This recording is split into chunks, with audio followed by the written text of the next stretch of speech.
स्वागत है हकीम साहब। बहुत धन्यवाद आपका जी। हकीम साहब, बात करना चाहूँगी किडनी प्रॉब्लम्स को लेके, जो कि हर एक व्यक्ति में आज के वक्त में देखी जा रही है। कभी किसी को कोई बीमारी हो जाती है, यहाँ तो मैं बात करूँगी किडनी को लेके, लेकिन किडनी से ही उसको हार्ट में भी प्रॉब्लम हो जाती है। और कुछ व्यक्ति ऐसे होते हैं जिन्हें अगर शुगर एक बार पकड़ ले तो उनका लिवर, किडनी दोनों ही कहीं ना कहीं डैमेज होने लगता है। तो इसके लिए क्या कुछ नुस्खे हो सकते हैं? देखिए, जब से ये तेज असर दवाएं आई मार्केट में, तकरीबन 100 साल हुए होंगे। मेरा मतलब है एलोपैथी, तो ये बड़ी कामयाब रही। और जिसने भी इनको यूज़ किया, चाहे वो डॉक्टर हो या मरीज़ हो, लेकिन बहुत तेज़ी से इन्होंने फ़ायदा दिया। दर्द है, एक गोली खा लो, दर्द गायब। और दूसरी बीमारियों में भी एंटीबायोटिक और दूसरी बीमारियों में बड़ा अच्छा काम किया। लोग बड़े इम्प्रेस हुए और हम भी इम्प्रेस हैं, लेकिन हम एक हद तक इससे इम्प्रेस हैं। हम भी यूज़ करते हैं, कभी ज़रूरत पड़े, फौरी तौर पर हमें कुछ फ़ायदा चाहिए, सर में दर्द हो गया तो स्टूडियो आना है, क्या करें, जल्दी से एलोपैथ लेती है। क्योंकि यूनानी आयुर्वेद में कोई ऐसी दवा नहीं है जो 1 घंटे में सर दर्द दूर कर दे। तो मानते हैं हम ये बहुत अच्छी दवा है, कभी मैं किसी पैथी की बुराई नहीं करता, और लेकिन मैं सच्ची बात कर देता हूँ। अब इस तेज़ असर दवाओं से हमारी किडनी और हमारा लीवर को सबसे ज़्यादा झेलना पड़ा। एक ज़माना था कि एक भी मरीज़ ढूंढे से नहीं मिलता था लीवर और किडनी का, और आज हर 7वां मरीज़ लीवर और किडनी से प्रेरित है। वजह ये हुई कि हमने जल्दी फ़ायदे के लिए इसको मुस्तकिल इलाज बना लिया। ये मुस्तकिल इलाज के लिए नहीं है ये दवा, ये आर्जी इलाज के लिए। अभी आपको तकलीफ़ है, अभी लो, अभी फ़ायदा। अगर बीमारी आपकी मुस्तकिल है, लंबी बीमारी है, तो फिर आपको यूनानी इसके साथ में लेनी चाहिए।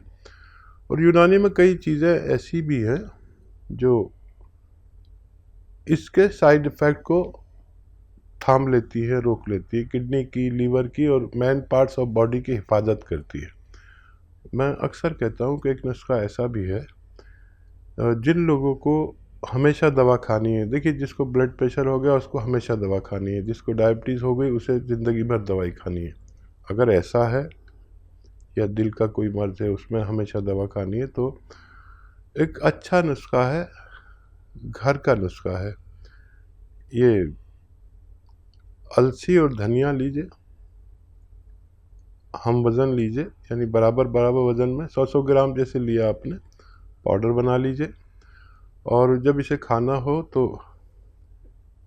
एक आता है नमक ज़ैतून, असली लें, इसमें भी नकली आ गया है। एक चुटकी में जितना नमक ज़ैतून आए लीजिए, और 1 चम्मच में जितना ये पाउडर आए जो अलसी और धनिए का है, लेकर दिन में कम से कम 1 बार, ज़्यादा से ज़्यादा 2 बार लिया करें। इससे हमारे आज़ाए रईसा, जो मेन पार्ट्स ऑफ बॉडी है, ख़ास तौर पर किडनी, लीवर, पेट, एसिडिटी, कब्ज़, बवासीर और स्किन प्रॉब्लम, बहुत सारे रोगों की ये अकेली दवा है।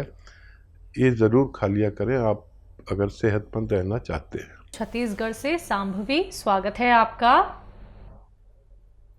हेलो। नमस्ते मैम। नमस्कार। नमस्ते सर। सर मेरा 2 क्वेश्चन है। एक पापा के लिए है। पापा का हमेशा पैर जलता है, पैर का तलवा ठंडी को छोड़ के हर मौसम में हमेशा ऐसे जलता है, तो उससे वो परेशान रहते हैं। और दूसरा ये कि मेरी नानी को डायबिटीज है, तो उनका शुगर लेवल हमेशा ऊपर नीचे होते रहता है, तो मैं उसमें क्या करना होगा? आप उम्र बता दीजिए दोनों की। पापा की उम्र है 50 और नानी की उम्र, नानी की पता नहीं है मेरे को, लेकिन 60 प्लस होगी। ठीक है। 62 है, ऐसी होंगे जी। हाँ, पापा की 60 है तो नानी की 50 प्लस नहीं हो सकती, 60 प्लस होगी, 70 प्लस होगी, क्योंकि पापा ही 50 साल के हैं। तो आप समझ लीजिए कि मैं क्या कहना चाह रहा हूँ। बहरहाल कोई बात नहीं, मुझे अंदाज़ा हो गया। अच्छा देखिए, जिनको भी डायबिटीज़ का मर्ज़ है तो वो अ, अपना बहुत ख्याल रखा करें, डॉक्टर की दवाएं भी खाएं और धीरे धीरे वो कम होने चाहिए। लेकिन डायबिटीज़ की मुकम्मल इलाज नहीं है, पूरा इलाज नहीं है। दवा खाते रहो, कंट्रोल करते रहो, सेहतमंद रहो। अगर डायबिटीज़ का ये है कि जब शुरू हो जाती है तो फिर जो दवा खाते हैं फिर उससे भी कंट्रोल नहीं होती तो डॉक्टर उसकी पोटेंसी और बढ़ा देता है। फिर कंट्रोल नहीं है तो कितना बढ़ाएगा, फिर इंजेक्शन की नौबत आ जाती है। तो ये प्रॉब्लम ना हो इसके लिए हम अक्सर सिरका बताते हैं, कलौंजी का सिरका या जैतून का सिरका, असली वाला, केमिकल वाला नहीं लेना। तो 2-2 चम्मच 2 बार पिलाने से फिर उनको बहुत फ़ायदा रहता है। एक तो ये कि डायबिटीज़ की दवाओं के भी नुकसानात अलहदा से होते हैं और डायबिटीज़ के नुकसानात अलहदा से होते हैं, तो ये सिरके उसको रोकते हैं, दवाओं के नुकसानात को और डायबिटीज़ के नुकसानात को। और मज़ीद कोलेस्ट्रॉल और दिल का बड़ा ख्याल रखता है ये सिरके, तो उन्हें 2-2 चम्मच दे सकते हैं। और आपके डैडी का जो प्रॉब्लम है वो काफ़ी दिन लगेंगे। एक तो ये कि वो ऐसे सीधे खड़े हो जाएं, बिल्कुल सीधे, और अपने पैर ऐसे जोड़ मिला लें और घुटने भी ऐसे, और बगैर घुटने मोड़े अपने पैर छुआ करें दिन में कम से कम 5 बार। ये अमल इससे ज़्यादा भी कर सकते हैं, लेकिन 5 बार ज़रूर अपने पैर छूने की कोशिश किया करें बगैर घुटने मोड़े, तो इससे भी ठीक हो सकते हैं वो। और अगर किसी भी सूरत में ना हो तो ये तो करना ही है। और गोंद स्याह का मैं अक्सर जिक्र करता हूँ, अगर आप जुड़ी हुई हैं पहले से, एक काला गोंद जिसे हम गोंद स्याह कहते हैं, काला गोंद भी कहते हैं। असली मिलना बड़ा मुश्किल हो गया इसका। असली हासिल करने की जिम्मेदारी आपकी। आधा आधा ग्राम रोज़ाना सुबह नाश्ते के बाद और रात को खाने के बाद दीजिए। आपके पिताजी को टाइम थोड़ा ज़्यादा लगेगा औरों से, लेकिन फ़ायदा होना मुमकिन है। जी, यूपी से हैं बीना जी, स्वागत है आपका। अस्सलाम वालेकुम। वालेकुम अस्सलाम। वालेकुम। मैम मेरे 3-4 सवाल हैं। पूछिए मैम। एक तो मैंने ये मोरिंगा का गोंद और गोंसिया ये ले रही हूँ। ठीक है। और जी मैं हस्बैंड के लिए एक जैतून का सिरप का, वैसे तो डायबिटीज हमें भी नहीं है, शुगर ना हस्बैंड को है, तो सही रहने के लिए ये जैतून का सिरका हस्बैंड को मैं भी ले सकती हूँ, हस्बैंड को भी दे सकती हूँ क्या? और दूसरा सवाल ये है कि बेटा जो माजून आर्केरा ले लिया था उसे 4 महीने हो गए। 4 महीने में उनने कल परसों पंखा चला लिया, नोएडा में रह रहा है, और पंखा चलने के बाद फिर उसके वो एलर्जी थी उसे और जी दमा था, तो उसे पसली चल गई कल उसकी बेटे की। तो उनने फिर पंप लिया तो उसे ठीक हो गया वो। उसके लिए मुझे पूछना था। और ये और हस्बैंड के लिए ये पूछ रही थी, 52 साल के हस्बैंड, तो उन्हें ये चर्बी वाली चीज तो मना करते हैं डॉक्टर साहब आप, तो ऐसी चीज क्या कि दूध दही वगैरह ये नहीं लेवे, तो ऐसी चीज क्या दे सके जो वो सेहतमंद रह सकते? ठीक है। तो इत्तेफाक से कुछ हो गया, ये बुखार हो गया, पसली चलने में नमूनिया का शक होता है। जिसकी भी पसली चलती है, नमूनिया का शक है, उनको चाहे तो टेस्ट भी करा लें। नहीं तो ऐसे पंखा चलने में ऐसा नहीं होता। अब उनका इलाज भी पूरा होने वाला है, उनमें क़ुव्वत मुदाफ़ियत यानी रोग प्रतिरोधक क्षमता भी काफ़ी आ गई होगी, लेकिन पूरा इलाज करें। अच्छा देखिए, ये 2 किस्म की चर्बी होती है।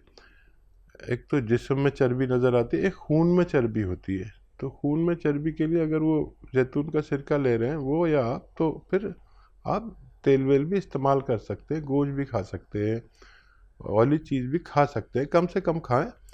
और जब भी खाएं ऐसी चीज़ें तो उसमें अदरक और लहसुन की तादाद इतनी डालें ताकि वो चर्बी उनको कोई नुकसान दिए बगैर जिस्म से खारिज हो जाए। और क्या सवाल था? जैतून का सिरका ये और इनके हस्बैंड इस्तेमाल कर सकते हैं? हाँ बिल्कुल ले सकते हैं। अगर आप ये ले रहे हैं तो बहुत अच्छा कर रहे हैं। डायबिटीज़ आपके आसपास नहीं फटक सकती, दोनों के चर्बी नहीं फटक सकती, कोलेस्ट्रॉल, ब्लड प्रेशर और बहुत सी बीमारियां जैसे फालिज बहुत ज़्यादा होने लगा, हार्ट ब्लॉकेज बहुत ज़्यादा होने लगे, ये चीज़ लेने वाले को इन सब से सुरक्षा प्रदान हो जाती है कि ये सुरक्षा कवच है। जिनको है वो भी ले और जिनको नहीं है वो एक बार ले, जिनको है वो 2 बार ले, तो अपनी बीमारी से सुरक्षित रह सकते हैं। लखनऊ से है राजकुमार तिवारी जी, स्वागत है आपका। नमस्ते वकील साहब जी। जय हिंद, आदाब, स्वागत है आपका। बताइए क्या क्वेश्चन है? 3 क्वेश्चन है मेरे। जी। एक तो नंबर 1, हमारा जो पैर का दर्द है वो ठीक हो गया है लगभग। अरे बहुत बहुत मुबारक, बहुत सलामत आपको। आपको भी साहब, आपकी दया से सब ठीक हो गया। क्या लिया था आपको? पूरा इंडिया बल्कि पूरी दुनिया सुन रही है, बताइए क्या लिया था, कैसा था, कितने दिन खाया? वो काला खून जो आपने कहा था वही लिया था, तो हमको आधे से ज्यादा फायदा है उससे। वाह वाह भाई, कहाँ से लिया था? आप ही के वहां से लिया था। ठीक है ठीक है, देखिए आपकी बात पूरी दुनिया सुन रही है। और क्या सवाल है? और एक सवाल है, मेरी पोती का सिर जो है उसमें पानी है। दिल में? सिर में पानी है, तो वो डॉक्टरों ने कहा ऑपरेशन होगा। अच्छा, उसको परेशानी क्या है इससे? वो सिर में पानी की वजह से, मतलब अभी पैदा हुई थी, 5 महीने की है, बहुत बड़ा सिर हो रहा है। सिर में? सिर में? हाँ, सिर में। अभी कितनी बड़ी बताया? 5 महीने की है। दूध पीती है अपनी माँ का? बहुत कम पीती है। ठीक है, और क्या सवाल है?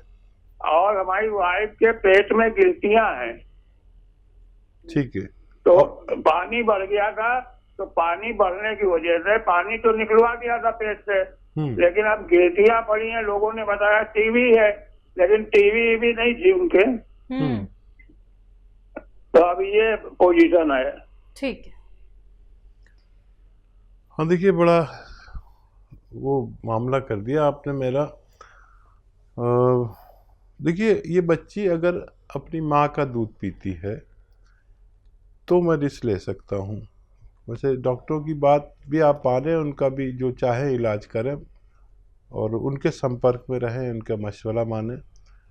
एक मैं कोशिश कर सकता हूँ, और बच्ची अगर अपनी माँ का दूध पीती है तो उसे गौन चिलगोज़ा आता है, गौन चिलगोज़ा, आधा ग्राम सुबह आधा ग्राम शाम इनकी माँ को दूध में मिलाकर पिलाइए। सिर्फ आधा ग्राम, इससे ज़्यादा न देना, बहुत तेज़ होता है। और माँ अपनी बच्ची को दूध पिलाए किसी भी तरह, जितना भी पिला सकती हैं। तो बच्ची को मैं दवा नहीं दे सकता, माँ को दे रहा हूँ। और भगवान से मदद मांगिए आप भी और मैं भी कि उसको फ़ायदा हो जाए। डॉक्टर की सारी बातें आप मानिए। और उस बच्ची के लिए मैं बहुत ज़्यादा भावुक हो गया कि बहुत छोटी बच्ची, मैं ज़्यादा कुछ नहीं कर सकता। और क्या सवाल है? पेट में गिल्टियां हैं इनकी वाइफ के। हाँ, उसके लिए आप, एक आता है कलौंजी का सिरका, लिख लीजिए कलौंजी का सिरका, और वो 2-3 चम्मच 1 गिलास पानी में डालिए और 2 चुटकी खाने का सोडा उसमें डालिए, और रोज़ाना 1 बार या 2 बार उन्हें दिया करें। और फिर बताते रहे हमें हर महीने 2 महीने में कितना फ़ायदा है। जैसे आपने अपने बारे में बताया कि आपको फ़ायदा हो गया। और क्या सवाल? 2 ही सवाल थे हकीम साहब। तो आपसे कहना चाहूँगी राजकुमार जी कि ये नुस्खे अपना लीजिएगा। उम्मीद करेंगे, दुआ करेंगे कि आपकी वाइफ भी बेहतर हो जाए और आपकी बच्ची भी सेहतमंद हो जाए। इंदौर से कर्नल वर्मा जी, स्वागत है आपका। नमस्कार जी नमस्कार। आदाब हकीम साहब। जय हिंद, आदाब, वेलकम, स्वागतम। भाई कैसे हैं? दुआएं आपकी और दुआ में याद रखें हमेशा। तो सवाल मेरा ये है कि जैसे एक नुस्खा और होता है, सुरंजान, श्री अश्वगंधा, हल्की, छोटी हाड़, हल्दी और कलौंजी। तो महज छोटी हाड़ को भुना जाए अरंडी के तेल में, या सभी को भुना जाए? हाँ, बस छोटी हड़ को। दरअसल ये हरड़ बहेड़ा जो है ना, ये एक ही चीज़ है। छोटी हड़ हो या बहेड़ा हो या हरड़ काबली, ये 3 नाम हैं। ये कच्ची कैरी होती, जैसे आम गिर जाता ना छोटा सा, तो उसमें गुठली नहीं होती, इसे छोटी हड़ कहते हैं। और बाकी जो हैं वो गुठली वाले होते हैं, जो सूख बड़ा आम पक के गिर जाता है, ऐसे ये सूख के गिर जाती है। तो इसका भूनना ज़रूरी है। दुनिया भर में, ख़ास तौर पर भारत में, इससे मरीज़ पैदा होते हैं, क्योंकि जितने भी लोग आते हैं अखबारों में, टीवी पर, वो आके कहते हैं त्रिफला खाओ, तो त्रिफला का एक फल ये है, और वो ये नहीं बताते कि इसको भूनना ज़रूरी है, घी में, तेल में, अरंडी के तेल में, बादाम के तेल में, जैसे जिसके हालात हों। तो सिर्फ इसको भूनना चाहिए, और सिर्फ यही काम करती है, जो पेट साफ करने का काम यही करती है। आपने देखा है वो गाड़ियों पे, साइकिलों में लोग कहते हैं पेट सफ़ा, ये ले लो, वो ले लो, और गाँवों में बहुत पैंट में लगते हैं। और मैं सोचता हूँ ये हमारे लिए मरीज़ तैयार कर रहे हैं। और वो खाते ही आदमी को बाथरूम जाना पड़ता है, खुल के इजाबत होती है, लैट्रिन होती है। और मैं हैरत में पड़ता हूँ कि ये पुड़िया में बेच रहे हैं, और वो खाली सिर्फ हरड़ ही पाउडर बना के बेचते हैं। कभी हरड़ का पाउडर आप बना के खा के देखना, आप सोचेंगे इससे अच्छी दवाई नहीं है। लेकिन अगर इससे भूना नहीं है तो फिर ये आंतों का लेमिनेशन गायब कर देती है, और फिर इसके बगैर आप बाथरूम से फारिग हो ही नहीं सकते। जी, कोई और सवाल कर्नल वर्मा जी? अभी तो फिलहाल इतना ही है। चलिए, बहुत बहुत शुक्रिया हमारे साथ जुड़ते रहने के लिए, और हमेशा से कुछ ना कुछ नया नुस्खा हकीम साहब से पूछने के लिए।